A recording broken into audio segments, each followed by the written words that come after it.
TVS credit Insta கார்டை எப்படி activate பண்ணி யூஸ் பண்ணுறது அப்படின்றத அந்த வீடியோவில் லைவாக பார்க்க போகிறோம். ஃபஸ்ட்டு இந்த கார்டில் என்னென்ன பெனிஃபிட் இருக்குது, யார் யாருக்கு பயன்படும் அப்படின்றத தெரிஞ்சுக்கலாம். தேவைப்படக்கூடியவங்க ஆக்டிவேட் பண்ணி யூஸ் பண்ணிக்கோங்க. டிவிஎஸ் கிரெடிட் இன்ஸ்டா கார்டை பொறுத்த வரைக்கும் நீங்கள் ஒரு வாட்டி ஆக்டிவேட் பண்ணிட்டீங்க, பர்டிகுலர் எலிஜிபிலிட்டி அமௌண்ட் அந்த கார்டில் உங்களுக்கு வந்துருச்சு அப்படின்னா, திடீர்னு எமர்ஜென்சியாக உங்களுக்கு ஒரு பணத்தேவை வரக்கூடிய டைமில் யாருக்கிட்டையும் போய் நிற்க வேண்டியதில்லை. டேரெக்டாக அந்த கார்டில் இருந்தே உங்களுடைய பேங்க் அக்கௌண்ட்டுக்கு அதுவும் குறைஞ்ச வட்டியில் பணத்தை ட்ரான்ஸ்ஃபர் பண்ணி நீங்கள் வந்து தாராளமாக தேவைக்கு ஏற்ற மாதிரி யூஸ் பண்ணிக்க முடியும். திருப்பி நீங்கள் மாதம் இஎம்ஐ கட்டினீங்கன்னா போதும். ரெண்டாவது முக்கியமான பெனிஃபிட் என்ன அப்படின்னா, வீட்டுக்கு தேவையான ஃபர்னிச்சர் இல்லை ஹோம் அப்ளையன்சஸ் இல்லை மொபைல் ஃபோன் தான் வாங்கணும்னு நினைக்கிறீங்க அப்படின்னா, அமேசான், ஃப்ளிப்கார்ட் இந்த மாதிரி ஆன்லைன் வெப்சைட்டில் நோ காஸ்ட் இஎம்ஐயில் நீங்கள் வந்து தாராளமாக பொருட்களை வாங்கிக்க முடியும். அது மாதிரியே பக்கத்துக்கு கூடிய ஷோரூம், இப்போ எக்ஸாம்பிளுக்கு வசந்தம் அந்த மாதிரி பெரிய பெரிய ஷோரூம்லாம் நீங்கள் போனீங்க அப்படின்னா, நோ காஸ்ட் இஎம்ஐ கார்டை அந்த டிவிஎஸ் இன்ஸ்டா கார்டை யூஸ் பண்ணி நீங்கள் வந்து பொருட்களை வாங்கி நீங்கள் வந்து மாதம் தவணையாக கட்டினீங்கன்னா போதும். இந்த கார்டை நீங்கள் ஆக்டிவேட் பண்ணலான்னு முடிவு பண்ணிட்டீங்க அப்படின்னா, நீங்கள் முக்கியமாக தெரிஞ்சிருக்க வேண்டிய 3 முக்கியமான விஷயங்கள் இருக்குது. ஃபஸ்ட்டு என்ன அப்படின்னா, நீங்கள் வந்து ஆன்லைனில் அமேசான், ஃப்ளிப்கார்ட் இந்த மாதிரி வெப்சைட்டில் நீங்கள் பர்ச்சேஸ் பண்ணுறீங்க அப்படின்னா, உங்களுக்கு எந்த விதமான ப்ராசஸிங் ஃபீஸும் கிடையாது. நோ காஸ்ட் இஎம்ஐ கார்டை யூஸ் பண்ணி நீங்கள் எக்ஸாம்பிளுக்கு பஜாஜ் ஃபின்சர்வ்லாம் பர்ச்சேஸ் பண்ணுறீங்க அப்படின்னா, ஆன்லைனில் பர்ச்சேஸ் பண்ணாலும் சரி, ஆஃப்லைனில் பர்ச்சேஸ் பண்ணாலும் சரி, உங்களுக்கு கண்டிப்பாக ப்ராசஸிங் ஃபீஸ் இருக்கும். ஆனால் இதுவே இந்த டிவிஎஸ் கிரெடிட் இன்ஸ்டா கார்டை பயன்படுத்தி நீங்கள் வந்து ஆன்லைனில் அமேசான், ஃப்ளிப்கார்ட்லாம் பர்ச்சேஸ் பண்ணக்கூடிய பட்சத்தில் எந்த விதமான ப்ராசஸிங் ஃபீஸும் கிடையாது. இதுவே நீங்கள் ஸ்டோர்ஸில் போய் எக்ஸாம்பிளுக்கு வசந்தனுக்கு அந்த மாதிரி ஸ்டோர்ஸில் போய் இந்த டிவிஎஸ் கிரெடிட் இன்ஸ்டா கார்டை பயன்படுத்தி பர்ச்சேஸ் பண்ணுறீங்க அப்படின்னா, உங்களுக்கு வந்து அதிகபட்சமாக 10% வரைக்கும் ப்ராசஸிங் ஃபீஸ் வந்து பிடிக்கிறதுக்கு பாசிபிலிட்டி இருக்குது. ரெண்டாவது முக்கியமான விஷயம் என்ன அப்படின்னா, இந்த டிவிஎஸ் கிரெடிட் இன்ஸ்டா கார்டை பயன்படுத்தி ஒரே டைமில் 3 லோன் வரைக்கும் தான் அதிகபட்சமாக வாங்கிக்க முடியும். பேலன்ஸ் உங்களுக்கு லிமிட் இன்னும் அவைலபிள் இருந்தாலும் அதுக்கு மேலே உங்களால் வந்து கடன் வாங்க முடியாது ஒரே டைமில். மூணாவது ரொம்ப முக்கியமான விஷயம், நீங்கள் வந்து தவணையை கட்ட தவறக்கூடிய பட்சத்தில் ஒரு வருஷத்துக்கு உங்களுக்கு வந்து 36% வரைக்கும் வட்டி போகிறதுக்கான பாசிபிலிட்டி இருக்குது. ஸோ இதை பயன்படுத்தி நீங்கள் கடன் வாங்கக்கூடிய பட்சத்தில் தவறாமல் ஒழுங்காக கட்டுங்க. இப்போ முக்கியமான விஷயத்துக்கு வரலாம். இந்த டிவிஎஸ் கிரெடிட் இன்ஸ்டா கார்டை வாங்குறதுக்கு என்ன எலிஜிபிலிட்டி இருக்கணும் அப்படின்றத பார்த்துலாம். உங்களுடைய வயசு 21க்கு மேலே இருந்தால் போதும். உங்களுக்கு வந்து எக்ஸிஸ்டிங் இஎம்ஐ வேறு ஏதாவது கடன்கள் இருந்தாலும் பரவாயில்லை, எனக்கு வந்து 20,000 ரூபாய்க்கு மேலே இஎம்ஐ இருக்குது, இருந்தாலும் நான் அப்ளை பண்ண எனக்கு வந்து 1,00,000 லிமிட்டில் வந்து கார்டு அப்ரூவ் ஆச்சுது. நல்ல ஸ்ட்ராங்கான கிரெடிட் ஹிஸ்ட்ரி இருக்கக்கூடிய யார் வேண்டுமானாலும் தாராளமாக அப்ளை பண்ணலாம்.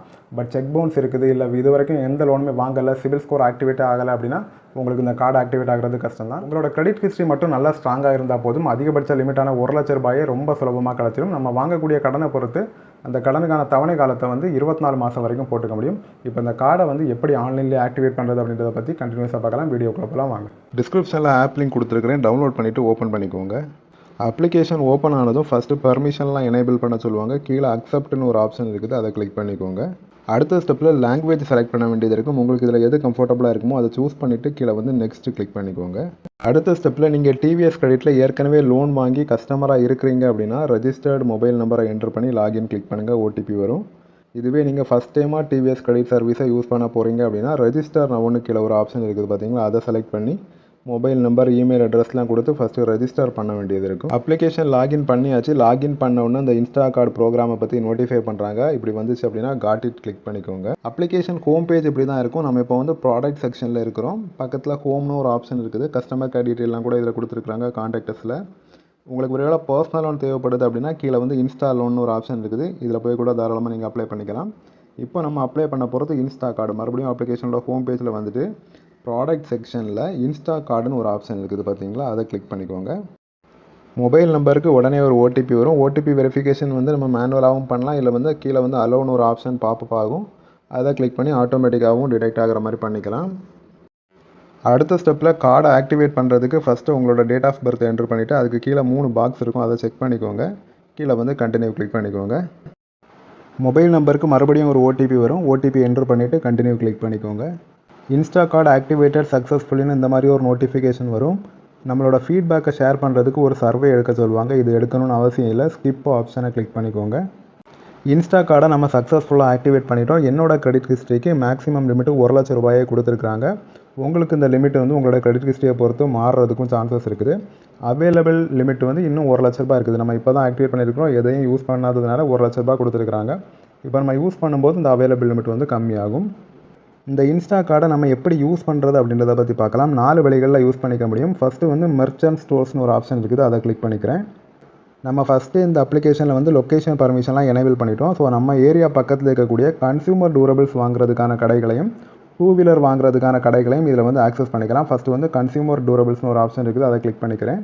நான் இப்போ இருக்கிற இடம் வேளச்சேரி. என்னோடய ஏரியாவில் நான் மொபைல் ஃபோன் வாங்குறதுக்கும் ஹோம் அப்ளையன்சஸ் வாங்குறதுக்கும் என்னென்ன கடைகள் அவைலபிளாக இருக்குது அப்படின்றத இதில் காமிப்பாங்க. டேரெக்டாக நம்ம போய் விசிட் பண்ணி வாங்கிக்க முடியும் இந்த கார்டை யூஸ் பண்ணி.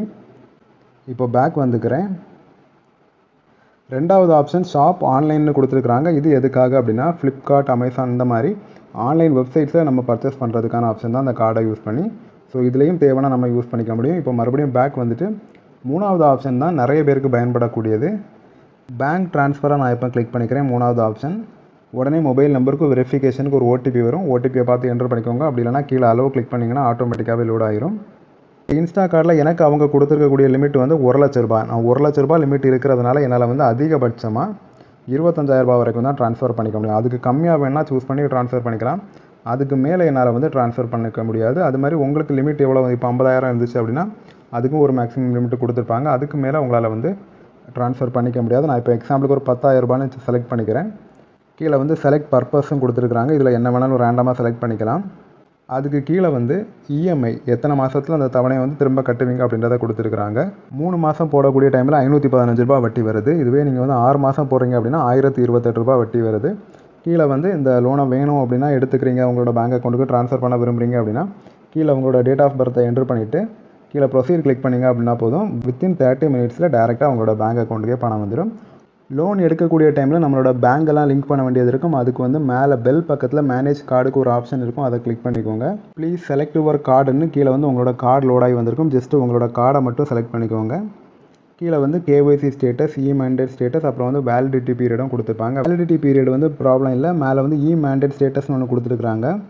ஜஸ்ட் அதை கிளிக் பண்ணிங்கன்னா போதும். இ மேண்டேட் கம்ப்ளீட்டட்னு வந்துருச்சு. நான் வந்து ஏற்கனவே கஸ்டமர், ஸோ நான் என்னோட பேங்க் ஆல்ரெடி லிங்கில் இருக்குது. அதனால் ப்ராப்ளம் இல்லை, ஈஸியாக வந்துருச்சு. உங்களுக்கு வந்து பேங்க் அக்கௌண்ட் டீட்டெயிலாம் என்ட்ரு பண்ணி நீங்கள் வந்து மேனுவலாக பண்ணுற மாதிரி இருக்கும். மேலே வந்து கேஒய்சி ஸ்டேட்டஸ்னு ஒரு ஆப்ஷன் இருக்குது. Sorry unable to process your ரிக்வஸ்ட்னு சொல்லியிருக்கிறாங்க. ஏதாவது நெட்வொர்க் இஷ்யூவாக மேபி இருக்கலாம். கஸ்டமர் கேரை கூட காண்டாக்ட் பண்ணி இந்த ப்ராப்ளத்தை சால்வ் பண்ணலாம். ஸோ மறுபடியும் நான் ஹோம் பேஜ்க்கு வந்துக்கிறேன். ஹோம் பேஜில் இருக்கக்கூடிய இன்னொரு ஆப்ஷன் என்ன அப்படின்னா ஸ்கேன் அண்ட் பே.